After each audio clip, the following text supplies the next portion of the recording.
Bonjour, bonjour, soyez les bienvenus sur les petites astuces de pro qui changent tout. Aujourd'hui, nous allons voir la nutrition animale, plus précisément comment fabriquer soi-même sa provende dans son élevage. Mais avant tout, je vous rappelle qu'il faut vous abonner pour nous aider à agrandir notre communauté et surtout laissez des likes si vous appréciez. Merci et bienvenue dans le cours.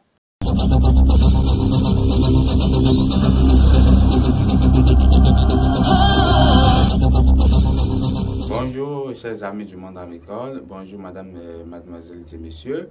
Alors, aujourd'hui, nous allons démarrer notre premier cours sur la formulation de provende, c'est-à-dire comment formuler soi-même ses provandes animales. Mais bien avant ça, je vais me permettre de me présenter. Moi, c'est Mohamed Bedamassi. Je suis le responsable de GMT AgroBusiness, la structure qui organise cette formation. Et avant de démarrer, je vais aussi profiter pour remercier tous ceux-là qui nous ont accompagnés, notamment la direction de l'élevage, du département du ministère de l'Agriculture, de l'Élevage et de la Pêche et le centre Songaï à travers ces multiples formations et informations qu'ils nous ont laissées. Alors, nous allons démarrer notre cours par la généralité. Et en général, nous allons parler de ce que c'est que la provanderie. Voilà. Et voilà, comme définition pour ceux qui ont le document d'accompagnement, la provanderie, c'est l'endroit là où l'on formule des provandes, où l'on fabrique des aliments complets pour animaux. Ne serait-ce que pour les volailles, les mammifères, les poissons, mais l'endroit où l'on fabrique quand même des aliments complets pour les animaux, destinés à chaque animal au sujet donné. D'accord. Alors, quelques définitions bien avant de commencer. Nous allons voir ce qu'on appelle les aliments simples. Les aliments simples, on appelle aliments simples toute matière première qui est subie ou non une légère transformation. Cette légère transformation qui ne change pas grand-chose à la structure de l'aliment. Voilà, c'est ce que nous appelons aliments simples. Et comme aliments simples, nous pouvons citer déjà le maïs. Nous pouvons citer le soja, le tourteau de soja. Le tourteau de soja, oui, parce que certes, le tourteau de soja a été transformé, mais on a extrait l'huile et on a laissé le soja. Cela n'a pas changé la structure, ça n'a pas augmenté quelque chose au soja, ni changé la physionomie du soja. Raison pour laquelle, voilà, le tourteau de soja a aussi un aliment simple. Nous avons les cossettes de manioc, qui sont aussi des aliments simples, que ce soit séchés ou non. Et nous avons aussi les sons. Les sons qui sont des déchets issus de certaines matières premières ou bien des céréales, mais qui constituent aussi des matières premières qui entrent dans la fabrication de la provende. Tout simplement parce que ces matières premières-là ont subi de légères activités de transformation, mais gardent quand même leur valeur nutritive. Après les aliments simples, eh bien, nous allons voir aussi les aliments composés. Qu'est-ce que nous appelons aliments composés? C'est simple. Les aliments composés, ce sont les provandes, les granulés, tout ce que nous avons déjà fait, c'est-à-dire une combinaison de deux ou plusieurs matières premières. C'est-à-dire une combinaison de deux ou plusieurs aliments simples qui donnent un aliment complet. Donc, cet aliment-là, à la fin, est destiné à un sujet spécifique et répond aux besoins de ce sujet-là. Donc, permettre à ce sujet-là de remplir ses fonctions vitaux comme la croissance, la reproduction, etc., etc. Voilà. Donc, voilà ce que nous appelons aliments composés. Maintenant, nous allons voir d'autres types d'aliments. Les aliments encombrants.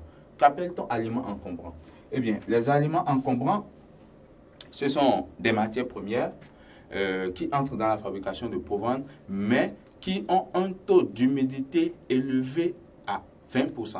C'est-à-dire un taux d'humidité égal ou supérieur à 20%. C'est ce que nous appelons aliments encombrants. Pourquoi ce nom d'aliments encombrants? Parce que tout simplement, ces matières premières-là doivent nécessairement être séchées avant d'entrer dans la provende.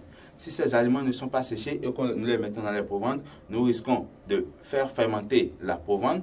Mais pire, c'est que la provende risque d'être mouillée et de vite se détériorer. Ça gâte la qualité de la provende parce qu'il y a de l'eau. Et quand il y a de l'eau, il y a fermentation. Et quand il y a fermentation, il y a pourriture, il y a charançon, il y a moisissure. Et la provende, elle est off. Parce que nous ne pouvons pas donner à manger aux animaux des aliments de cette qualité-là. Ils risquent de faire de l'indigestion, de l'intoxication. Ils risquent d'avoir des troubles gastro et ils risquent même d'en mourir.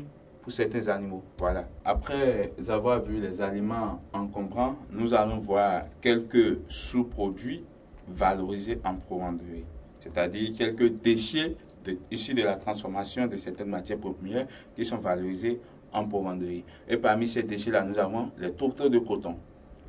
Les tourteaux de coton qui ne sont rien que les déchets de graines de coton dont on a extrait l'huile. Après extraction de l'huile des graines de coton, les déchets obtenus sont appelés tourteaux de coton.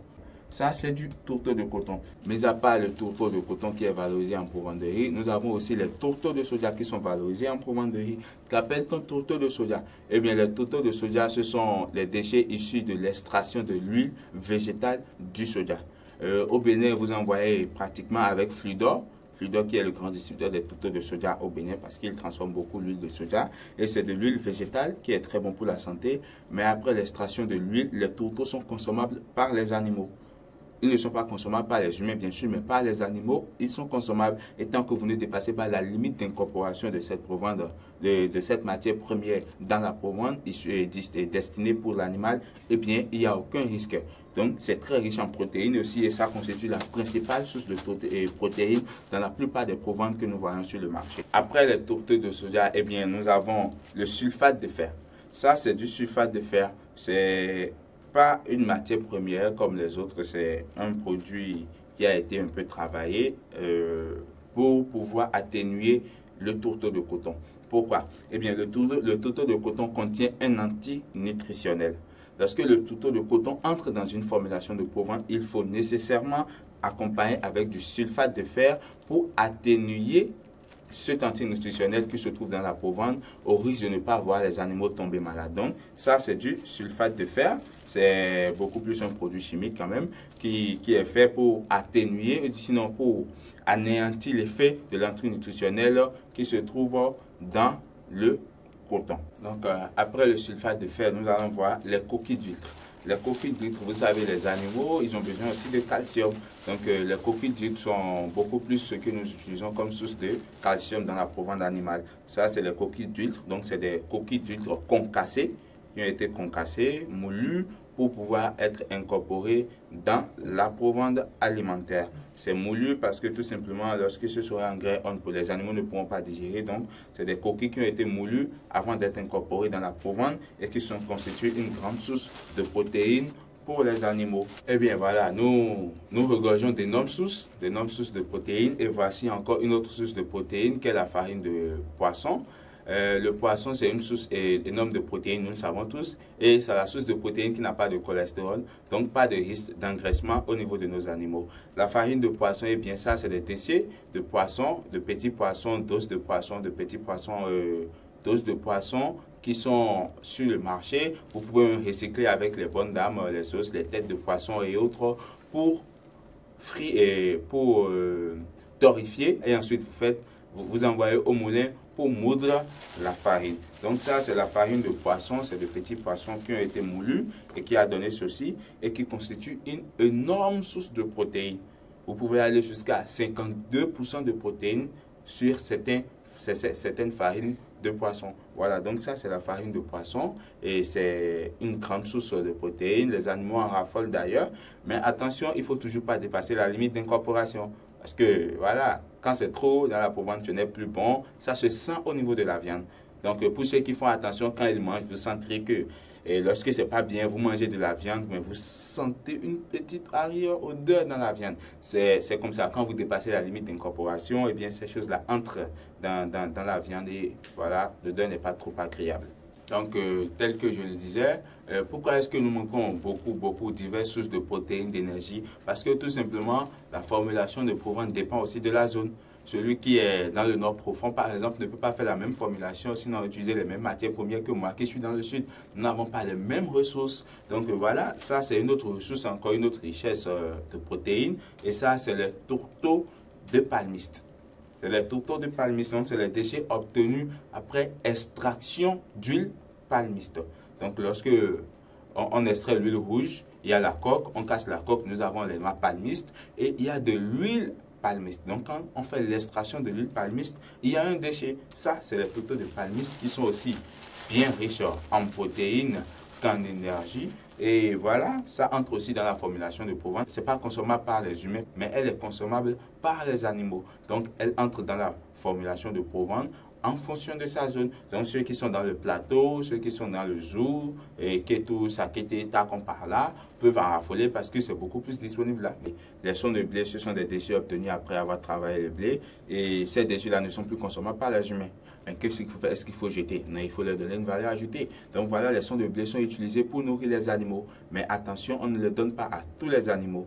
Cela dépend de l'objectif de ces animaux, de l'objectif de la production, et ça dépend de la race, du type d'animal que c'est. Par exemple, lorsque je suppose les poules pondeuses, nous pouvons leur en donner à une limite donnée, mais nous ne pouvons pas introduire le son de blé dans la provence pour les poulets de chair. Cela n'est pas du tout bon. Les objectifs ne sont pas les mêmes. Voilà, donc nous pouvons les donner, c'est conseillé beaucoup plus aux ruminants, les porcs, les chevaux, les moutons. C'est bon, c'est parfait, il n'y a pas de problème. Donc voilà. Il faut utiliser les matières premières en fonction de l'objectivité.